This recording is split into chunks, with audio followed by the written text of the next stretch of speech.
Hello, my name is Clay Phillips and I'm the Service Manager for the Albuquerque office of PLTI. I'm producing this video in order to provide basic operating instructions of the EST3X fire alarm control panel. So let's take a look. This is your fire alarm control cabinet. Inside you find your fire alarm control panel, wiring, and backup batteries. In some installations, the backup batteries will be in a separate fire battery cabinet, either below or in near proximity to the main fire alarm panel. It'll depend upon your installation.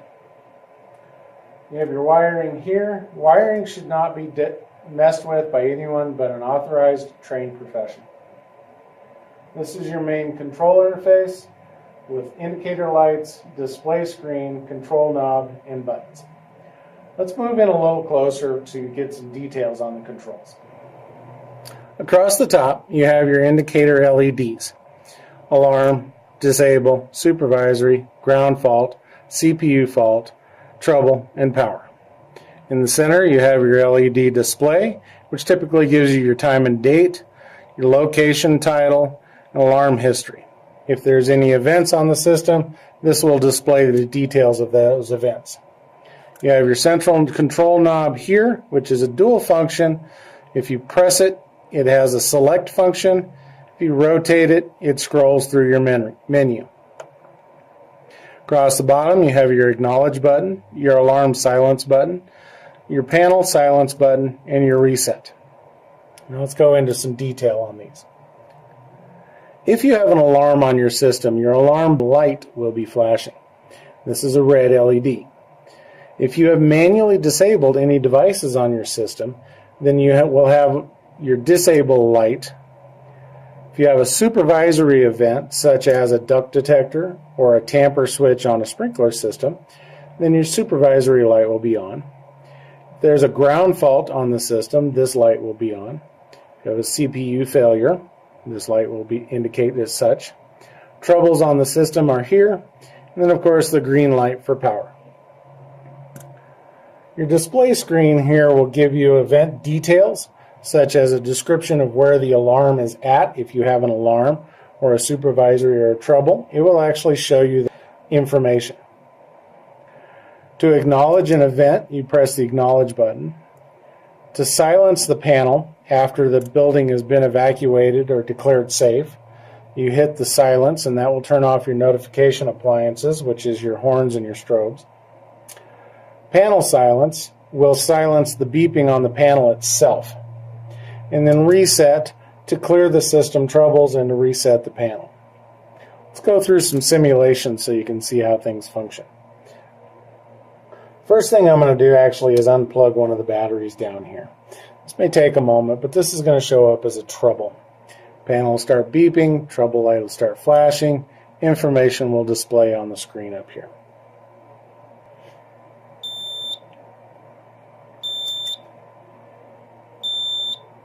Okay, you see the trouble light flashing. You have information displayed on the screen indicating that there's a trouble in the queue, and the trouble you have selected are local, trouble, active, battery trouble. Once I've established what it is, I can choose to act as appropriate for my facility. In this case, I hit the panel silence, and that stops the beeping on the panel. Depending upon your facility, you can then contact maintenance, contact us for a service call, or address the system however you need to. Troubles typically will reset themselves once the issue has been resolved, be it a missing device, a device that's lost communication, in this case, batteries. So when I reconnect the battery, after a moment, the system will detect that the battery voltage is correct again, and that will actually clear itself. There you go. Panel's back to normal, green light's on, your indicator is back to normal, and all your lights are clear here. When the panel actually goes into alarm, this should always be treated as a life safety event. Based on the protocols for your particular facility, the building should be evacuated, fire department contacted, building checked for safety, and once the building has been declared and established safe, then the panel should be silenced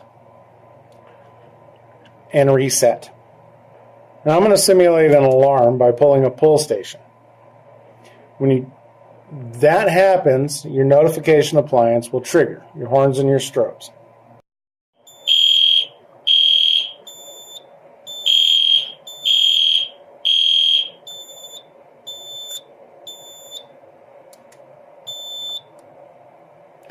So, once the building was evacuated, we established everything was safe, and I silenced the alarm.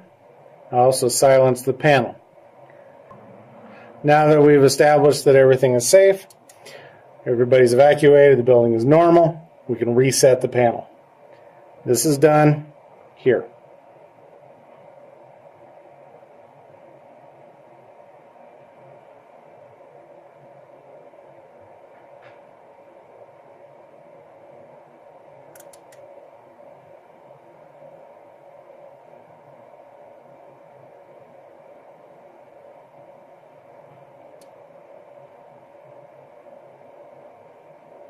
You see it took a moment. Panel is restored to normal. This will go away. There you go. And everything's back to normal. Note right now that I actually show several troubles on the fire alarm panel. I show an open fault on data card 1, and then as you go through you'll see that there's actually several devices that are missing. What I've done to simulate this is actually disconnected the circuit. But you may also see this if something has happened to the wiring, some devices are missing. So I want you to kind of see this. This open short fault on data card indicates that the wire is not in a loop, that there is something disconnected somewhere on the system.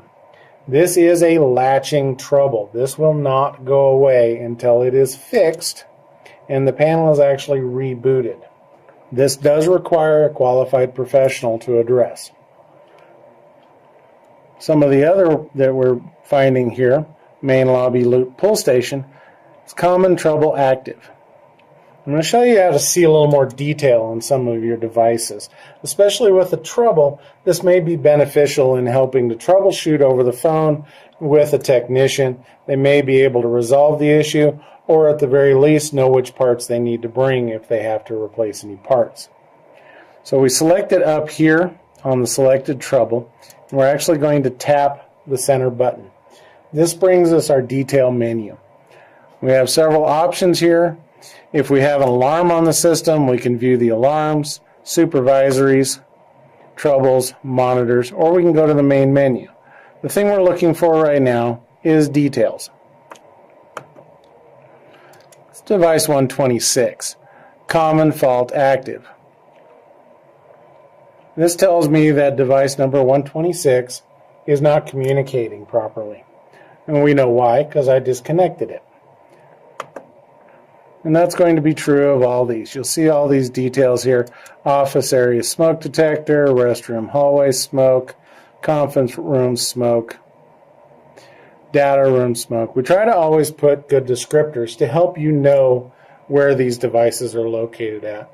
We try to use the room numbers that are provided to us on the prints or a common descriptor that you utilize in the building. We also try to make this useful for responding fire departments and authorities. So what I'm going to do right now is I'm actually going to reconnect this circuit right back here. And most of these will actually disappear as the system goes out and communicates with each one of these devices. Another common function most people need to know how to do is to initiate a drill. A drill is key because many places, of course, have to perform regular fire drills, but the drill function specifically on the fire alarm panel initiates all the notification devices, but does not call out to the fire department if the system is monitored. Additionally, it does not shut down any of the air handling units, and it does not close fire doors.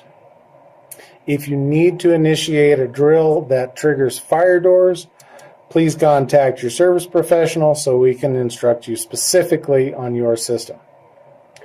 For normal drill function, from the panel like this, you press the central button and you scroll down here to activate, and then scroll down to drill. As soon as I touch that center button, it's going to initiate the notification. Fortunately, it's very easy to stop the drill. Once you're ready to go the all clear and silence the system, you simply hit the alarm silence. So let's go through that step right now.